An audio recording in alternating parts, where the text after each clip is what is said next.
1953 ചുണ്ടയിൽ saint Jude's പള്ളി സ്ഥാപിച്ച കാലത്ത് പഴച്ചാർ കൊണ്ട് വരച്ച ചിത്രങ്ങൾ ഇറ്റാലിയൻ ചിത്രകലയുടെ വേറിട്ട കാഴ്ച കൂടിയാണ്. പള്ളിക്കകത്തെ ചുമരിൽ ആലേഖനം ചെയ്ത 40 ചിത്രങ്ങളിൽ പലതും നിറം മങ്ങി തുടങ്ങിയെങ്കിലും ഇത് പഴച്ചാറിൽ പ്രത്യേകതരം നിറങ്ങൾ ചേർത്ത് വരച്ചതാണെന്ന തിരിച്ചറിവ് ആരെയും അത്ഭുതപ്പെടുത്തുന്നു.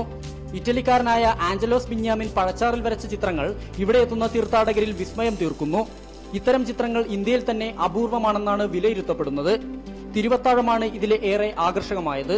ക്രൈസ്തവർ പരിശുദ്ധമായി കാണുന്ന ജപമാലയിലെ 14 വിശുദ്ധ രംഗങ്ങൾ, ഈശോ സഭാ സ്ഥാപകരുടെ ചിത്രങ്ങൾ എന്നിവയാണ് പഴച്ചാറിൽ ആലേഖനം ചെയ്തിട്ടുള്ളത്. കൂടാതെ യൂദാശ്ലീഹയുടെ 2 എണ്ണച്ചായ ചിത്രങ്ങൾ വേറെയുമുണ്ട്.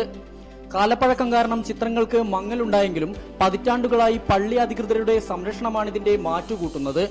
ഈ പുരാതനമായ പ്രത്യേക നിറക്കൂട്ടുകൾ ചാർത്തിയ ഈ കലാരൂപങ്ങൾ കാത്തു സംരക്ഷിക്കപ്പെടുകയാണ്.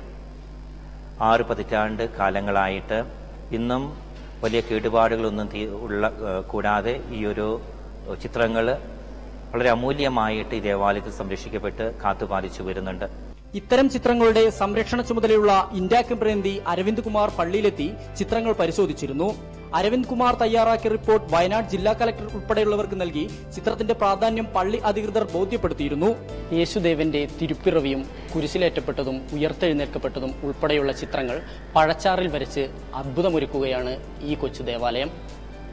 വിശ്വാസിയെയും അവിശ്വാസിയെയും ഒരുപോലെ വിസ്മയിപ്പിക്കുന്ന സർഗാത്മകത.